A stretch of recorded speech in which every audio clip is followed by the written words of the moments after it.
நாம் செல்லும் பாதை சரியாக இருந்தால் வேகமாக அல்ல, மெதுவாக ஓடினாலும் வெற்றிதான்.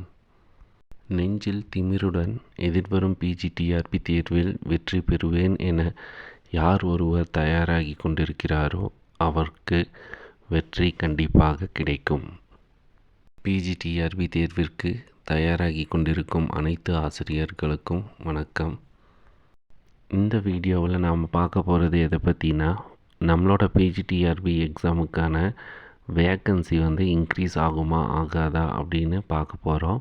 அது மட்டும் இல்லாமல் உங்களோட பிஜிடிஆர்பி எக்ஸாமுக்கான பேசிக் ப்ரிப்ரேஷன் டிப்ஸு இந்த வீடியோவில் ஷேர் பண்ண போகிறேன். நீங்கள் நம்ம சேனலை ஃபர்ஸ்ட் டைமாக பார்க்குறீங்க அப்படின்னா மறக்காமல் சப்ஸ்கிரைப் பண்ணிக்கோங்க. அது மட்டும் இல்லாமல் நோட்டிஃபிகேஷன் ஆல் அப்படின்னு செட் பண்ணிக்கோங்க. உங்களோட எக்ஸாம் முடிகிற வரைக்கும் உங்களுக்கு தேவையான இம்பார்ட்டன்ட் டிப்ஸ் எல்லாத்தையும் இது மூலமாக சொல்லிகிட்டே இருப்பேன். அது மட்டும் இல்லாமல் சைக்காலஜி, ஜிகே, எஜுகேஷன் இதுக்கான கொஸ்டின் ஆன்சர்ஸை அப்லோட் பண்ணிகிட்டே இருப்பேன். அது உங்களுக்கு சைக்காலஜி, எஜுகேஷன், ஜிகேயில் ஈஸியாக ஒரு நல்ல மார்க் ஸ்கோர் பண்ணுறதுக்கு யூஸ்ஃபுல்லாக இருக்கும். ஸோ நம்ம சேனலை மறக்காமல் சப்ஸ்கிரைப் பண்ணிவிட்டு ஃபாலோ பண்ணுங்கள். ஸோ எங்களுடைய பிஜி டீச்சர்ஸ் கவுன்சிலிங்கில், அதாவது ட்ரான்ஸ்ஃபர் கவுன்சிலிங்கில் வேக்கன்சி எல்லாம் காமிச்சிருந்தாங்க. அந்த வேக்கன்சியில் கிட்டத்தட்ட 4000 வேக்கன்சி மாவட்ட வாரியாக மொத்தமாக காமிச்சிருந்தாங்க. ஸோ அப்போது 4000 பிஜி டீச்சரோட வேக்கன்சி இப்போதைக்கு இருக்குது. அந்த 4000 போஸ்டிங்குக்கும் பிஜிடிஆர்பி கால்ஃபர் பண்ணுவாங்களா அப்படின்னு பார்க்கும்போது அது சந்தேகம் தான். ஸோ நாம் ஒரு தோராயமாக ஒரு 1000 போஸ்டிங் இன்க்ரீஸ் ஆகிறதுக்கு நாம் எதிர்பார்க்கலாம். ஸோ இதுக்கு முன்னாடி பிஜிடிஆர்பி ஆனுவல் பிளானரில் 1915 வேக்கன்சிக்கான கால்ஃபர் வரும் அப்படின்னு சொல்லியிருந்தாங்க. அது கூட ஒரு 1000 இன்க்ரீஸ் ஆகும் அப்படிங்கிறத நாம் எதிர்பார்க்கலாம். இந்த வாய்ப்பை யார் சரியாக பயன்படுத்திக்கிறாங்களோ அவங்களுக்கு வருகின்ற பிஜிடிஆர்பி எக்ஸாமில் கண்டிப்பாக அரசு வேலை அப்படிங்கிறது உறுதியாகும். ஸோ அப்போ யார் ஒருத்தர் எனக்கு இந்த பிஜிடிஆர்பி எக்ஸாமில் கண்டிப்பாக வேலை கிடைக்கும் அப்படிங்கிற திமிரோட ஹார்ட் ஒர்க் பண்ணிகிட்டு இருக்காங்களோ அவங்களுக்கு இந்த முறை அதிகமாக வாய்ப்பு இருக்குது. இந்த மாதிரி ஒரு வாய்ப்புக்காக தான் நாம் எதிர்பார்த்துட்டு இருப்போம். ஸோ அந்த எதிர்பார்ப்பு, அந்த வாய்ப்பு இப்போ வந்திருக்கு. அதை வீணாக்காமல் நீங்கள் சரியான முறையில் படிங்க. அப்படி நீங்கள் சரியான முறையில் படிச்சுட்டு இருந்தீங்க அப்படின்னு பார்க்கும்போது கண்டிப்பாக உங்களுக்கான வெற்றி வாய்ப்புகள் அதிகமாக இருக்கும். ஸோ நம்மளோட திங்கிங் எல்லாமே எதில் இருக்கணும் அப்படின்னா, வருகின்ற ஒரு 6 மாதத்துக்கு படிக்கிறதுல மட்டும்தான் இருக்கணும். ஸோ எப்படியாவது பிஜிடிஆர்பி எக்ஸாம் மூலமாக நான் செலக்ட் ஆகி முதுகலை ஆசிரியர் ஆகணும் அப்படிங்கிற எண்ணத்தை மட்டும் உங்கள் மனசில் விதைச்சிட்டு அதுக்கான ஹார்ட் ஒர்க்கை நீங்கள் சரியாக செஞ்சுட்டு இருந்தீங்கன்னா கண்டிப்பாக உங்களுக்கு வாய்ப்புகள் அல்லது சாத்தியம் அதிகமாக இருக்கும்.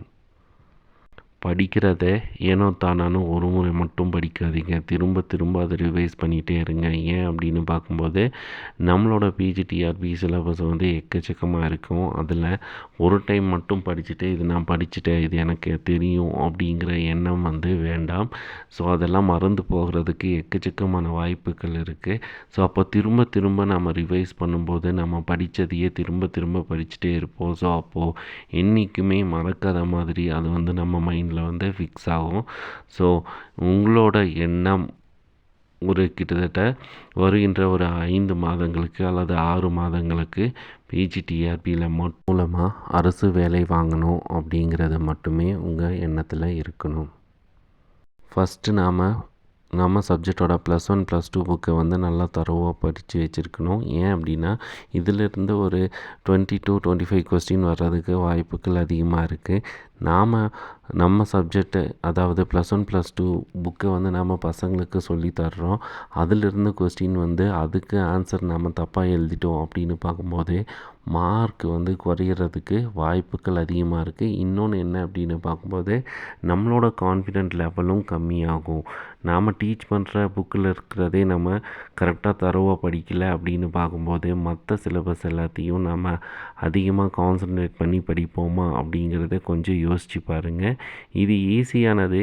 நம்ம +1 +2 புக்கில் இருக்கிற அந்த கண்டென்ட் எல்லாமே நமக்கு புரிஞ்சிருச்சு அப்படின்னு பார்க்கும்போது மீதி இருக்கிறது எல்லாத்தையும் நம்ம ஈஸியாக படித்து முடிச்சிடலாம்.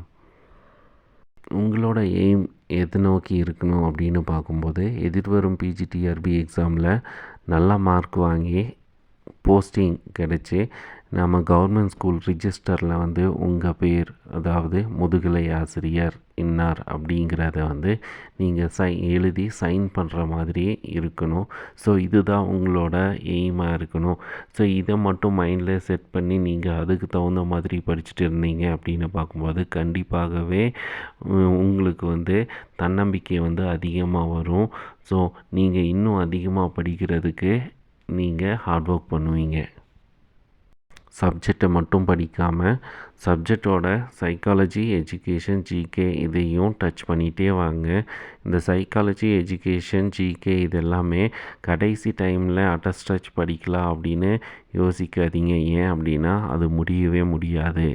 ஸோ நாம் கடைசி நேரத்தில் இதுக்கு இம்பார்ட்டன்ஸ் கொடுக்கும்போது ஒரு சில டாபிக் நம்ம சப்ஜெக்ட்லேயே படிக்காமல் இருப்போம். அதுக்கு தான் நம்ம ஃபஸ்ட்டு இம்பார்ட்டன்ஸ் கொடுப்போம் தவிர சைக்காலஜி, எஜுகேஷன், ஜிகே இது எல்லாத்துக்கு நம்ம இம்பார்ட்டன்ஸ் தர மாட்டோம். ஸோ அப்போது நம்ம சரியாக இது எல்லாத்தையும் படிக்காமல் இருக்கும்போது கண்டிப்பாகவே இந்த சைக்காலஜி, எஜுகேஷனில் வந்து மார்க் குறையிறதுக்கு வாய்ப்புகள் அதிகமாக இருக்குது.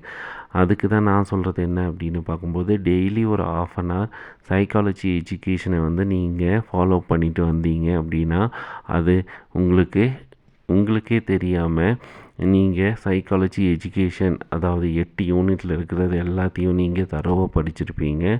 அதுக்கப்புறமா கடைசி நேரத்தில் அது உங்களுக்கு ஈஸியாக ரிவிஷன் பண்ணுறதுக்கு யூஸ்ஃபுல்லாக இருக்கும். இன்னொன்று ஏன் நான் சைக்காலஜி மற்றும் எஜுகேஷனை வந்து டெய்லி படிக்க சொல்கிறேன் அப்படின்னு பார்க்கும்போது சைக்காலஜி, எஜுகேஷன் வந்து ஒரு முறை மட்டும் படித்தா பத்தாது. ஏன் அப்படின்னா எல்லா கான்செப்டும் ஒரே மாதிரி தான் இருக்கும். ஸோ ஒரே மாதிரி இருக்கும்போது நாம் ஒரு முறை படிச்சுட்டு கன்ஃபியூஷன் ஆயிடுவோம். ஸோ அப்போது கன்ஃபியூஷன் ஆகாமல் நாம் தெளிவாக எல்லாமே நம்ம மைண்டில் இருக்கணும் அப்படின்னா படித்ததை திரும்ப நம்ம ரிவைஸ் பண்ணிகிட்டே இருந்தால் இல்லாட்டி மறுபடியும் படிச்சுட்டு இருந்தால் மட்டுமே நமக்கு சைக்காலஜியில் என்ன சொல்ல வர்றாங்க, எஜுகேஷனில் என்ன சொல்ல வர்றாங்க அப்படிங்கிறது எல்லாமே நமக்கு தெளிவாக இருக்கும். ஸோ அப்போது நம்ம திரும்ப படிச்சிருந்தால் மட்டுமே அது வந்து நமக்கு ஈஸியாக இருக்கும். நான் பாஸ் பண்ண பிஜிடிஆர்பி எக்ஸாமில் நான் எப்படி வந்து சைக்காலஜி அண்டு எஜுகேஷனை வந்து படித்தேன் அப்படின்னா டெய்லி 1 hour சைக்காலஜி அண்ட் எஜுகேஷனை வந்து படிக்கிற ஹேபிட்டை வந்து ஃபாலோ பண்ணேன். ஏன் அப்படின்னு பார்க்கும்போது நம்ம என்ன தான் சப்ஜெக்டில் படித்தாலும் அதில் சில கேர்லெஸ் மிஸ்டேக் மூலமாக மார்க் குறையிறதுக்கு வாய்ப்புகள் இருக்குது. ஸோ அப்போது நமக்கு போஸ்டிங் கன்ஃபார்ம் ஆகணும் அப்படின்னா கண்டிப்பாக சைக்காலஜி அண்ட் எஜுகேஷனில் ஒரு நல்ல மார்க் வாங்கினா மட்டும்தான் நமக்கு கன்ஃபார்ம் ஆகும். ஸோ அதை மைண்டில் செட் பண்ணிவிட்டு டெய்லி 1 hour வந்து சைக்காலஜி அண்ட் எஜுகேஷன் வந்து படிச்சுட்டே இருப்பேன். அது தெரிஞ்சிருந்தாலும் கூட திரும்ப படிச்சுட்டே இருப்பேன். ஏன் அப்படின்னா எந்த காரணத்து கொண்டும் சைக்காலஜி அண்ட் எஜுகேஷனில் நாம் படித்தது வந்து அதை வந்து நான் தப்பாக ஆன்சர் பண்ணிடக்கூடாது அப்படிங்கிற ஒரு தெளிவு இருந்துச்சு. ஸோ அப்படி இருந்தப்போ தான் கண்டினியூஸாக என்னால் வந்து டெய்லி 1 hour யூட்டிலைஸ் பண்ணிகிட்டே இருந்தேன். ஸோ அது எனக்கு யூஸ்ஃபுல்லாக இருந்துச்சு. சைக்காலஜி அண்ட் எஜுகேஷனில் ஒரு நல்ல மார்க் வந்து அது என்னோடய சப்ஜெக்ட் மார்க்கோட சப்போர்ட் பண்ணதால் மட்டும்தான் என்னால் வந்து கவர்மெண்ட் டீச்சராக ஆக முடிஞ்சது. என்னால் வந்து பிஜிடிஆர்பி சிலபஸில் இருக்கிற எல்லாத்தையும் படித்து முடிக்க முடியாது அப்படின்னு நெகட்டிவாக திங்க் பண்ணாதீங்க. அதுவே பாசிட்டிவாக திங்க் பண்ணி பாருங்கள். என்னால் முடியும், நான் முயற்சி செஞ்சு பார்க்குறேன், அது வெற்றி கிடைத்தாலும் சரி, கிடைக்காம இருந்தாலும் சரி, ஆனால் என்னோடய ஹார்ட் ஒர்க் 100% அங்கே இருக்கும் அப்படின்னு ஒரே எண்ணத்தோடு நீங்கள் முயற்சி செஞ்சு பாருங்கள். கண்டிப்பாகவே எல்லாமே உங்களுக்கு நல்லதாக அமையும். நம்ம எக்ஸாமில் நமக்கு மார்க் எப்படி இன்க்ரீஸ் ஆகும் அப்படின்னு பார்க்கும்போது, நீங்கள் எத்தனை முறை ரிவிஷன் பண்ணி பார்க்குறீங்களோ, அத்தனை முறை உங்களுக்கு மார்க் இன்க்ரீஸ் ஆகிறதுக்கு வாய்ப்புகள் இருக்குது. ஸோ ஒரு கன்டென்ட்டை ஒரு 2 டைமு 3 டைம் நல்லா படிச்சிட்டிங்க அப்படின்னு பார்க்கும்போது, அதுக்கப்புறம் நீங்கள் ரிவிஷனுக்கு போகும்போது, ஒவ்வொரு ரிவிஷன்லேயும் உங்களுக்கு பாசிட்டிவான வைப் இருக்கும். ஒவ்வொரு ரிவிஷன்லேயும் உங்களுக்கு ஒரு மார்க் இன்க்ரீஸ் ஆகிறதுக்கு வாய்ப்புகள் இருக்குது. ஸோ உதாரணத்துக்கு நீங்கள் ஆவரேஜாக ஒரு 70 மார்க் வாங்குறீங்க அப்படின்னு பார்க்கலாம். ஸோ அப்போது 70 மார்க் வாங்க முடியும் அப்படின்னா, நீங்கள் எல்லா யூனிட்டையும் சைக்காலஜி, எஜுகேஷன் இது எல்லாத்தையும் ஒரு 10 டைம் 20 டைம் நீங்கள் ரிவிஷன் பண்ணி பார்க்குறீங்க அப்படின்னு பார்க்கும்போது, கிட்டத்தட்ட 10லேருந்து 15 மார்க் இன்க்ரீஸ் ஆகிறதுக்கு வாய்ப்புகள் இருக்குது. ஸோ உங்களோட லிமிட் 70 மார்க் அப்படின்னா, நீங்கள் ஒரு 10 டைம் 15 டைம் ரிவிஷன் பண்ணதால் உங்களோட மார்க் ஒரு 15 மார்க் ஆட் ஆகிறதுக்கு வாய்ப்பு இருக்குது. ஸோ அப்போது 70 அப்படின்றது 85, 90 அப்படின்னு வர்றதுக்கு வாய்ப்புகளாக இருக்குது. ஸோ அதுவே இன்னும் ஃபுல்லாக கான்சன்ட்ரேட் பண்ணி நீங்கள் ரிவிஷன் பண்ணிகிட்டே இருந்தீங்க அப்படின்னு பார்க்கும்போது, கிட்டத்தட்ட 100 வரைக்கும் வர்றதுக்கு வாய்ப்புகள் இருக்குது. ஒன்ஸ் 100 மார்க் வந்துருச்சு அப்படின்னு பார்க்கும்போது, அந்த கொஸ்டினோட ஹார்ட்னஸ் ஆர் டிஃபிகல்ட்டி பாயிண்ட்டை வச்சு பார்க்கும்போது 100 மார்க் இருந்தாலே நமக்கு போதும், வருகின்ற பிஜிடிஆர்பி எக்ஸாமில் நமக்கு போஸ்டிங் கிடைக்கிறதுக்கு. வாய்ப்பு அப்படிங்கிறது நமக்கு வந்துகிட்டே இருக்கும். அப்படி வர்ற வாய்ப்பை யார் ஒருத்தர் சரியாக பயன்படுத்திக்கிறாரோ அவங்களுக்கு அந்த பிஜிடிஆர்பி தேர்வில் கண்டிப்பாக வெற்றி கிட்டும். நம்ம சேனலை நீங்கள் ரெகுலராக ஃபாலோ பண்ணுங்கள்.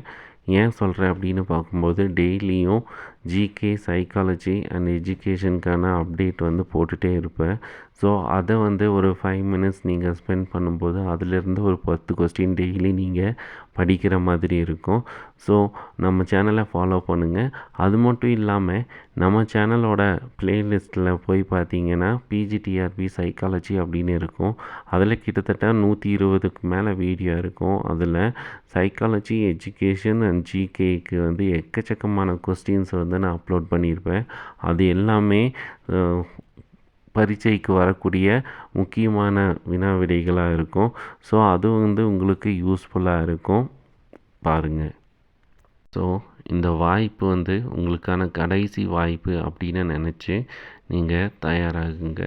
நல்லா ஹார்ட் ஒர்க் பண்ணுங்கள். கண்டிப்பாக உங்களுக்கு இந்த வருடத்தில் இந்த பிஜிடிஆர்பி எக்ஸாம் மூலமாக அரசு முதுகலை ஆசிரியர் வேலை கிடைக்கும். அப்படி அரசு முதுகலை ஆசிரியர் வேலை கிடைக்கிறதுக்கு எனது வாழ்த்துக்கள். நன்றி, வணக்கம்.